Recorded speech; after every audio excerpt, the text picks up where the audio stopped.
형제 여러분, 여러분 가운데 수고하고 주님의 말씀을 가르치며 지도하는 분들을 존경하십시오. 여러분을 위해 일하는 그들을 각별한 사랑으로 대해 주십시오. 서로 화목하게 지내기 바랍니다.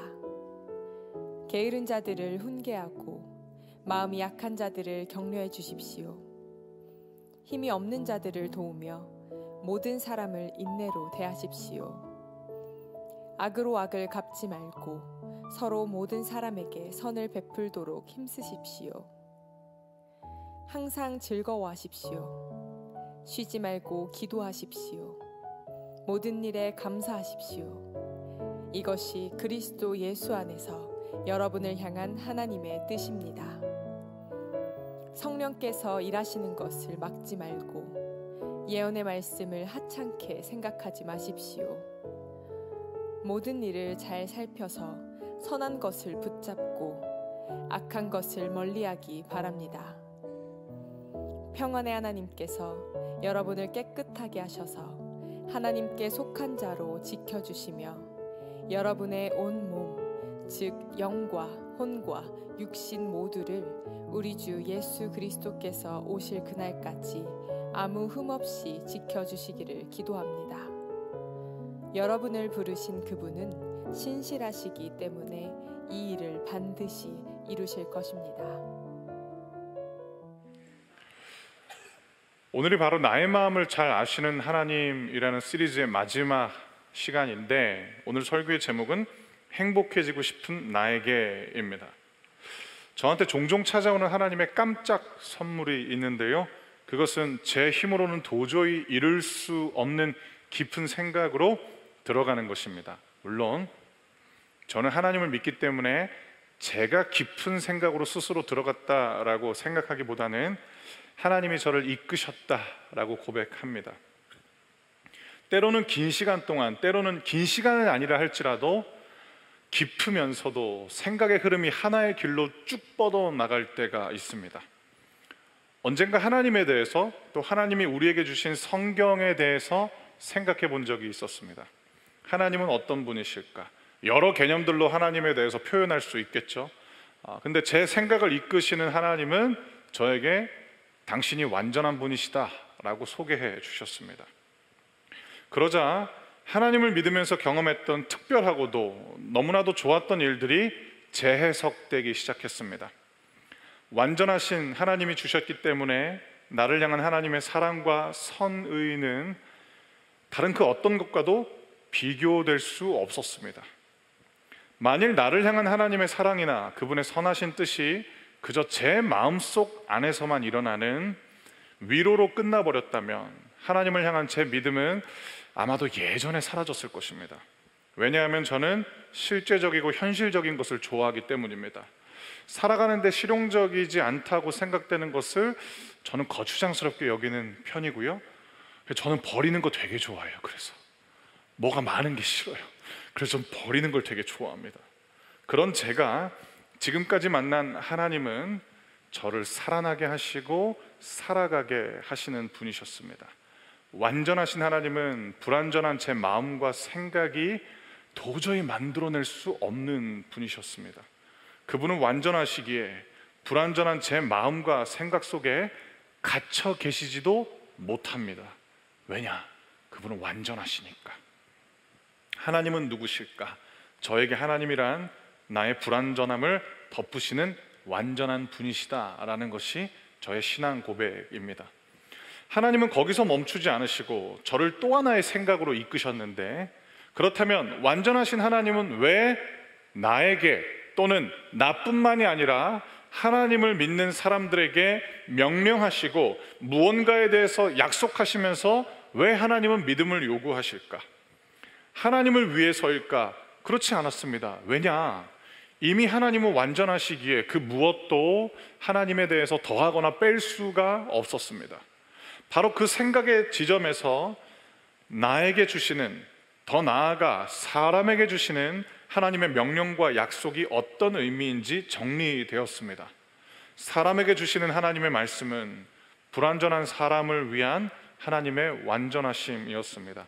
그렇게 하나님의 말씀을 통해 우리 삶에 하나님의 완전하심이 임하는 것을 성경은 행복으로 정의합니다. 사랑하는 성도 여러분, 시편이라는 성경을 여러분들도 아실 텐데요, 인간 내면에서 일어나는 수많은 감정과 살아가면서 경험하게 되는 여러 힘든 상황을 보여주는 시편은 이 주제로 시작됩니다. 누가 행복한 사람인가?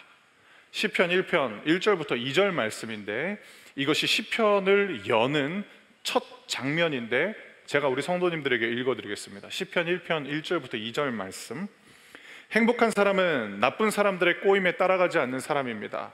행복한 사람은 죄인들이 가는 길에 함께 서지 않으며 빈정대는 사람들과 함께 자리에 앉지 않는 사람입니다. 그는 여호와의 가르침을 즐거워하고 밤낮으로 그 가르침을 깊이 생각합니다. 아멘. 개역개정이라는 번역에 익숙하신 분들은 복 있는 사람은 이라는 번역이 더 편하실 텐데, 저는 쉬운 성경 번역이 오늘날 살아가고 있는 현대인들에게 훨씬 더 마음에 와닿는구나 라는 생각을 합니다. 왜냐? 과거의 사람들, 수명이 너무나도 짧았고 너무나도 불확실한 요소들이 많았던 사람들에게는 구원이라는 개념이 너무나도 중요한 삶의 주제였거든요. 그런데 오늘날 사람들에게 있어서 구원은 행복이라는 이름으로 바뀐 게 아닌가라는 생각도 해봅니다. 그렇기 때문에 이 시편 1편은 사람들이 가장 열망하는 주제를 우리에게 제시합니다. 그게 바로 행복입니다. 어떤 사람들은 행복은 소유에 있다라고 말합니다. 또 어떤 사람들은 행복을 일상에서 벗어나는 여유와 일탈이다라고 정의하기도 합니다. 그런데 성경은 행복은 하나님의 가르침, 즉 하나님의 말씀을 통해서 우리에게 주어지는 것이다 라고 전합니다.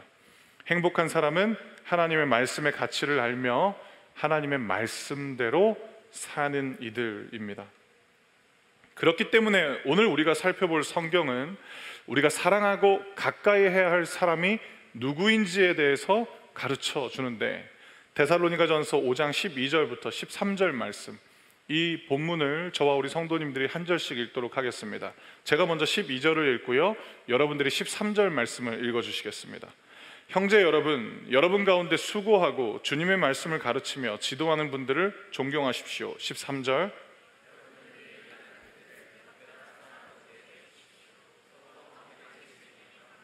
아멘. 여러분, 이 본문을 읽으면서 어떤 생각을 하세요? 야, 저 목사님 진짜 뻔뻔하다. 어떻게 본문을 선정해도 이 본문을 선정했을까? 행복한 사람이 되기 위해, 그리고 불완전한 나에게 하나님의 완전하심이 찾아오도록 성경은 우리에게 무엇을 가르치는가? 나에게 주님의 말씀을 가르치며 지도하는 사람을 존경하라라고 가르치고 있습니다. 이 말씀은 저와 이 자리에 앉아 계신 성도님들에게 아마 여러 생각을 갖게 할 것입니다. 우선 제 마음에 대해서 말씀드리겠습니다. 저는 이 말씀 앞에서 한 주간 멍하니 있었습니다. 왜냐하면 존경받을 만한 사람이 아니라는 것을 제가 너무나도 잘 알기 때문에, 그리고 여러분에게 사랑을 요구할 만한 사람도 아니기 때문에 이 본문을 전해야 되느냐 말아야 되느냐 고민하던 터에 주부가 인쇄소에서 넘어갔어요. 성도들에게 주님의 말씀을 가르치며 지도하는 이들을 각별한 사랑으로 대하고 서로 화목하게 지내라는 이 말씀은 제게 많은 사랑을 보내주시는 분들에 대한 감사도 갖게 했지만, 제가 혹여 모른다 할지라도 저로 인해 무거운 마음을 갖게 된 분들에 대한 죄송한 마음도 동시에 찾아오게 했습니다. 사랑하는 성도 여러분, 저를 위해서 기도해 주십시오. 제가 여러분에게 제 신앙관이나 제 가치관을 주입하는 게 아니라 주님의 말씀을 가르치며 제가 원하는 종교인의 상을 만들어내는 것이 아니라 주님의 말씀으로 양육할 수 있도록 기도해 주시기 바랍니다. 여러분이 그렇게 기도해 주시면 하나님의 완전하심이 불완전한 저를 덮어 주실 것입니다. 그러면 제가 여러분을 주님의 말씀으로 행복하게 하는 축복의 통로가 될 것입니다. 그렇게 우리는 서로 화목하게 지내게 될 것입니다. 여러분, 열쇠는 저에게만 있는 것이 아니고 하나님께서 여러분에게도 주셨고, 저는 주님의 말씀에 붙들린 사람으로, 여러분은 제가 주님의 말씀에 붙들린 사람이 되도록 기도해 주심으로, 그렇게 우리가 서로 화평하게 될 때 불완전한 우리에게 하나님의 완전하심인 말씀이 임하여 시편 1편에서 전하는 행복한 이들로 우리가 살아가게 된다라는 것입니다. 이어서 데살로니가전서 5장 14절은 하나님이 주시는 행복은 결코 우리 안에서만, 내 자신 안에서만 고여 있을 수가 없다라는 것을 말씀해 주십니다. 데살로니가전서 5장 14절 말씀인데요, 이 본문을 여러분들이 한번 읽어주시겠어요? 14절입니다. 시작.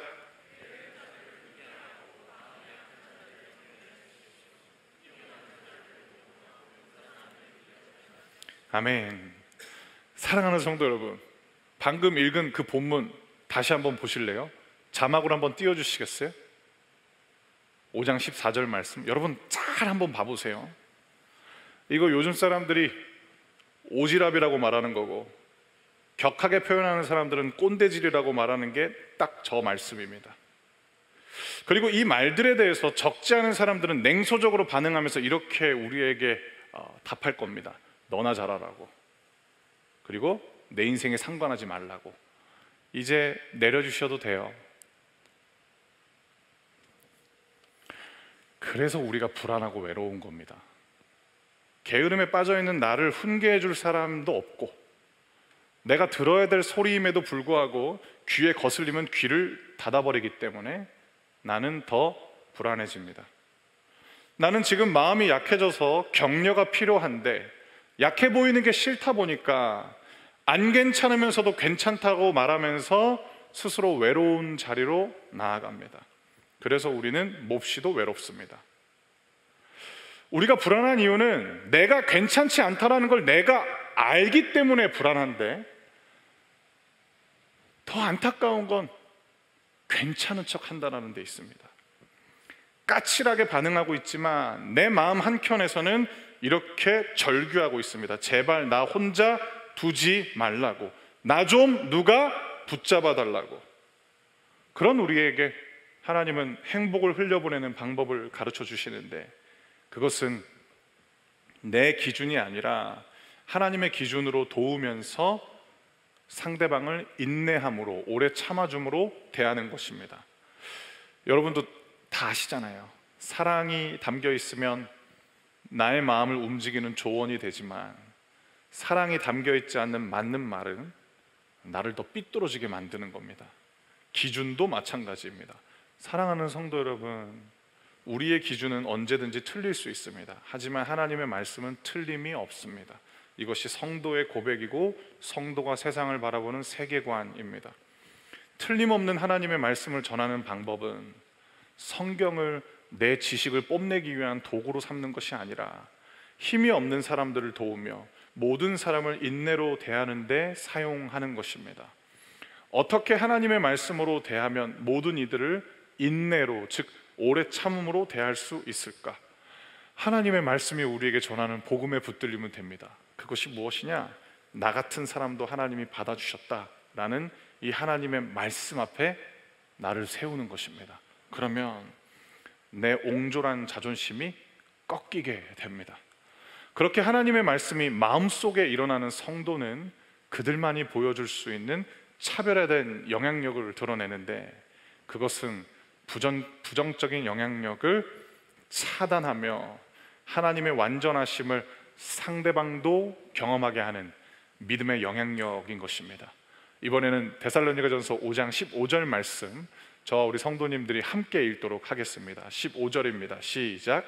악으로 악을 갚지 말고 서로 모든 사람에게 선을 베풀도록 힘쓰십시오.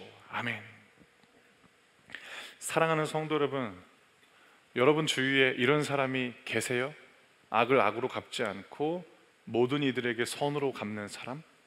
그들이 바로 하나님께서 여러분에게 주신 만남의 축복입니다. 하나님은 그들을 통해 우리가 흘려보내야 할 영향력을 가르쳐 주십니다. 부정적인 영향력은 나에서 차단시키는 거예요.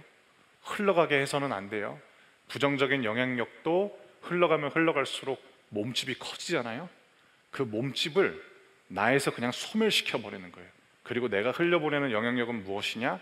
나도 당신도 하나님을 바라보게 한다라는 것입니다. 그것이 성도만이 세상 가운데 줄 수 있는 믿음의 영향력인 것입니다. 저한테는 이런 만남의 축복이 있습니다. 그래서 하나님께 참 감사합니다. 그분들을 통해 저는 다시 하나님께로 나아가게 되고, 그렇게 하나님께 나아갈 때마다 저도 다짐합니다.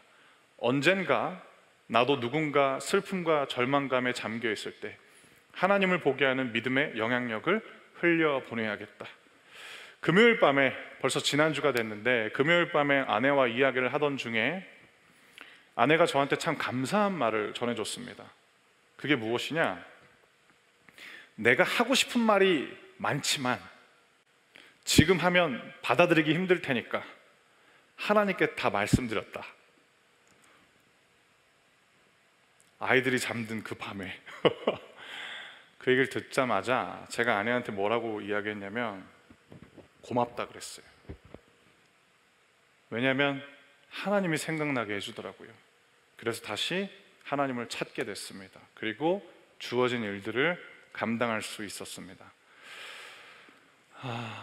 물론 하나님께 다 말씀드렸다고 하지만 그래도 분명히 저한테 하고 싶은 말이 있었던 아내의 말을 들으려고 오늘 예배 전에 내일 시간 달라고 데이트 신청해놨습니다. 아내도 되게 바쁘더라고요. 그렇게 아내와 시간을 잡고 난 후에 하나님께 제가 이런 고백을 드렸어요. 믿음의 영향력은 하나님 회복이라는 결과를 가져옵니다. 하나님 감사합니다. 그리고 여러분들을 위해서 기도드렸습니다. 하나님, 우리 넥스트림 성도님들 앞에서 모든 부정적인 영향력들이 차단될 수 있게 해주시고, 우리 사랑하는 성도님들을 통해서 우리 성도님들도, 그리고 여러분 주변에 있는 분들도 하나님을 볼 수 있는 믿음의 영향력이 임하게 해달라고 기도드렸습니다. 이제 하나님은 우리 삶에 빈번히 찾아오는 불행을 행복으로 바꾸는 하나님의 솔루션에 대해서 말씀하시는데, 데살로니가전서 5장 16절부터 18절 말씀도 저와 우리 성도님들이 한 절씩 읽도록 하겠습니다. 제가 먼저 16절을 읽겠습니다. 항상 즐거워하십시오. 17절, 모든 일에 감사하십시오. 이것이 그리스도 예수 안에서 여러분을 향한 하나님의 뜻입니다. 아멘. 불행을 행복으로 바꾸는 하나님의 솔루션은 항상 즐거워하고 쉬지 말고 기도하고 모든 일에 감사하는 것입니다. 완전 불가능해 보여요. 왜 불가능해 보일까? 예수님을 잊어버린 채 나의 마음, 나의 노력, 어떤 일에 대해서 보이는 나의 반응만을 떠올리면 이건 완전 불가능한 명령인 거죠. 근데 예수님 생각하면 가능하지 라는 생각을 하게 됩니다. 그래서 하나님은 불행을 행복으로 바꾸는 하나님의 솔루션의 전제를 우리에게 분명히 하셨어요. 그리스도 예수 안에서입니다. 그리스도란 구원자라는 뜻인데 내가 도움을 구하고 의지하는 분을 뜻합니다. 이 하나님의 솔루션은 여러분이 예수님 만나시고 예수님과 친해지시면서 여러분이 직접 경험하셔야 돼요. 그 경험이 없으면 아무리 탁월한 설교자가 여러분들의 마음 가운데 와닿을 만한 예화를 통해서 설명한다 할지라도 그건 그냥 말뿐인 종교적인 언어에 지나지 않습니다. 여러분들이 예수님을 만나시고 예수님과 친해졌을 때 이 데살로니가전서 5장 16절부터 18절의 말씀은 실제로 여러분들에게 다가오게 되는 것입니다. 제가 한 가지 자신 있게 고백할 수 있는 게 있습니다. 지금까지 저는 수도 없이 넘어졌고 앞으로도 여러 번 좌절할 테지만 저는 두렵지 않습니다. 제가 예수님을 부르면 언제 그랬냐는 듯이 제가 예수님 안에 있게 될 것이기 때문입니다. 사랑하는 성도 여러분, 예수님을 믿으면 우리 마음에 예수님의 영이자 하나님의 영이신 성령님이 찾아오십니다. 여기서부터 신기한 일이 시작돼요. 성령님께 도와달라고 기도하고 나는 잘 모르겠으니까 성령님 가르쳐달라고 여쭙고, 그리고 성령님 나를 이끌어달라고, 내 인생을 성령님께서 인도해달라고 기도하면 마음속에 갈등이 사라지게 돼요.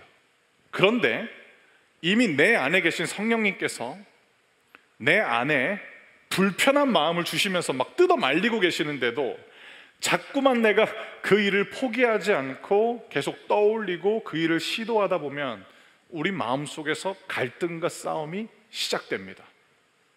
내가 이기면 후련할 줄 알았어요. 때로는 내가 이기면 만족스러울 줄 알았어요. 그런데 우리는 이미 경험해봐서 알고 있습니다. 내가 이기면, 내가 성령님한테 이기면 뭐가 남느냐? 후회가 남고, 심지어 어떤 순간에는 내가 성령님한테 이기면 엄청난 실패와 좌절을 맛볼 때도 있습니다. 하나님은 그 힘든 갈등을 잠재울 방법을 가르쳐 주시는데 이 역시 하나님의 말씀 속에 담겨 있습니다. 데살로니가전서 5장 19절부터 22절 말씀, 이 본문도 저와 우리 성도님들 한 절씩 읽도록 하겠습니다. 제가 먼저 19절 말씀을 읽겠습니다. 성령께서 일하시는 것을 막지 말고, 20절, 모든 일을 잘 살펴서 선한 것을 붙잡고,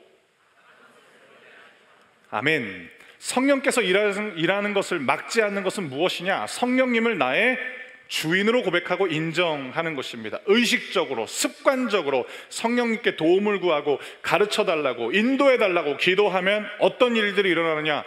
진짜 신기해요. 하루가 시작됐는데 나는 쉬고 있고 내 안에 계신 성령님께서 일하기 시작하십니다. 예언의 말씀은 하나님의 말씀이라는 의미입니다. 성령은 하나님의 말씀을 떠오르게 해요. 근데 성령님은 요행을 주는 분이 아니에요. 은혜를 주시거든요. 떠올릴 하나님의 말씀이 없다. 그럼 성령님은 어떤 일을 하시느냐? 말씀을 읽게 하세요. 사랑하는 여러분, 떠오르는 말씀이 없다라는 생각이 드세요? 그거 성령님이 주시는 생각이에요. 그 신호는 성경을 읽어야 된다라는 주의 음성인 것입니다. 이제 하나님의 말씀으로 나의 불완전함이 덮이는 것이 행복이라는 것도 우리는 배웠고, 하나님의 말씀으로 나의 내면뿐만 아니라 말과 행동도 깨끗해져야 된다는 것도 우리는 이제 알게 되었습니다. 자, 이것이 성령님이 행하시는 일입니다. 그런데 사랑하는 성도 여러분, 우리에게 진행되고 있는 이 일들은 하나의 과정인데 짧다면 짧다고도 할 수 있고 또는 길다면 길다고도 할 수 있습니다. 하나님의 완전하심이 나의 불완전함을 덮을 것이라는 이 행복의 여정이 어떤 때는 순탄하게 이루어질 것 같기도 합니다. 그런데 어떤 순간에는 이게 무료하게 느껴질 때도 있어요. 그런데 그게 당장 내 앞에 그게 어떤 영향인데. 그리고 그 행복이 시시하게 생각될 수도 있어요. 뭔가 하나님이 나에게 힘을 주시는 것 같기도 하지만 다 귀찮아질 때도 있어요.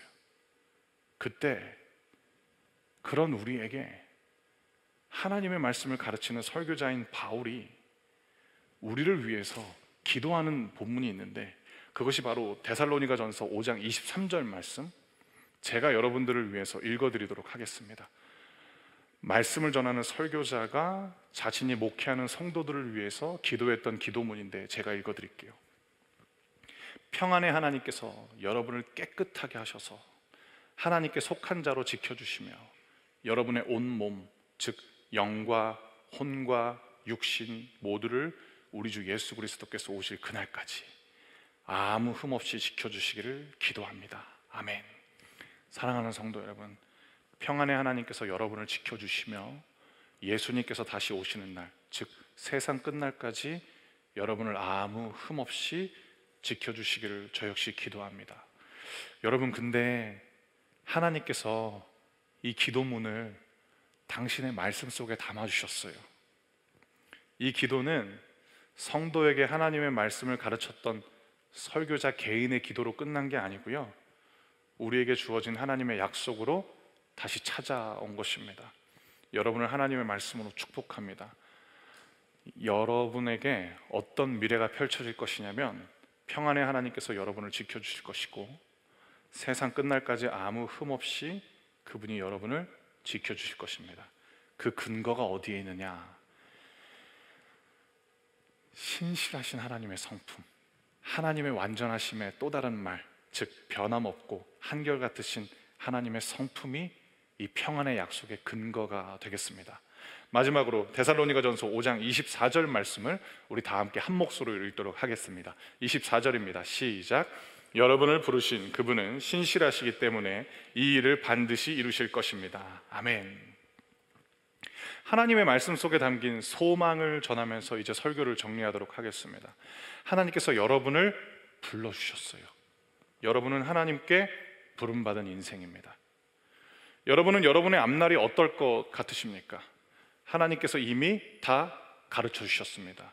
그것은 우리처럼 하나님께 부름받은 사람들의 인생이 기록된 하나님의 말씀에 이미 나와 있습니다.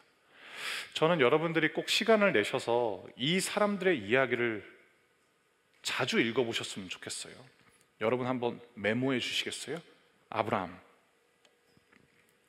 야곱, 요셉, 모세, 다윗.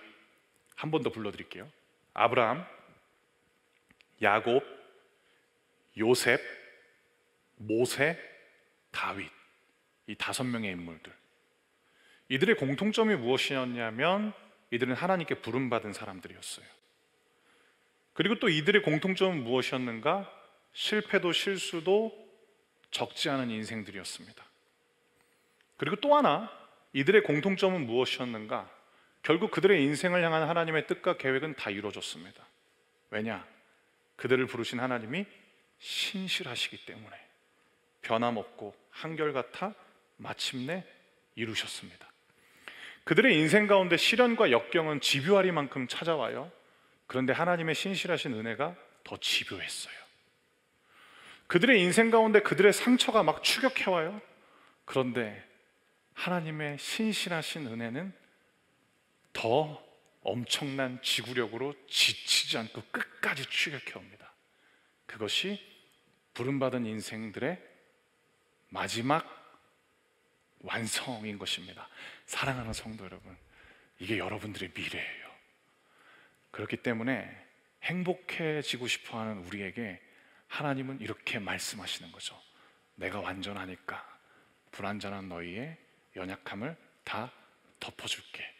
그리고 너희의 미래는 이미 정해졌어. 너를 향한 나의 뜻과 계획이 이루어질 거야. 내가 완성할 거야. 그 회복의 음성이 우리 사랑하는 성도님들이 아침에 눈을 뜰 때마다 찾아오게 되는 은혜가 있길 주의 이름으로 축원합니다. 제가 여러분들을 위해서 기도하고요, 우리 함께 찬양하시면서 준비한 예물 하나님께 드리고 오늘 예배를 마치도록 하겠습니다. 기도하겠습니다. 하나님 감사합니다. 가장 감사한 것은 우리가 하나님을 믿을 수 있게 되었다라는 것입니다. 이것이 하나님께서 우리에게 값없이 주셨지만 누구도 값을 대신해서 치를 수 없는 은혜입니다. 하나님을 믿게 해주셔서 감사합니다. 그리고 하나님이 믿어져서 감사합니다. 하나님, 이 자리에 나와 있는 모든 하나님의 사람들을 주님 손에 올려드립니다. 하나님, 행복해지고 싶어하는 모든 사람들의 갈망을 향해서 오직 하나님만이 주실 수 있는 그 말씀을 날마다 가르쳐 주시옵소서. 행복은 다른 데 있지 않고 나의 말씀에 있다라고 하나님께서 너무나 사랑하는 당신의 자녀들에게 날마다 말씀하여 주시옵소서. 하나님, 우리 너무 많은 책들 사이에 살아가고 있어요. 하나님, 우리는 답을 말해줄 수 있을 것 같은 확신에 가득 찬 그런 강연자들 사이에서 우리는 살고 있습니다. 그래서 헷갈릴 때가 너무 많습니다. 하나님, 정보가 너무 많아서 하나님의 말씀이 참된 진리임에도 불구하고 여러 정보 중에 하나인 것처럼 여길 때도 너무나도 많습니다. 하나님은 우리를 긍휼히 여기시는 분이시니까, 하나님은 우리를 향한 순전한 사랑과 선의를 갖고 계시는 분이시니까, 하나님, 우리가 속을 때마다 우리에게 또 한 번 찾아와 주셔서 가르쳐 주세요. 그래서 하나님의 말씀을 통해서만 누릴 수 있는 참된 행복을 이 자리에 있는 모든 하나님의 사람들이 함께 누리게 해주십시오. 이 모든 말씀 우리에게 행복을 선물해 주시는 예수님의 이름으로 기도드렸습니다. 아멘.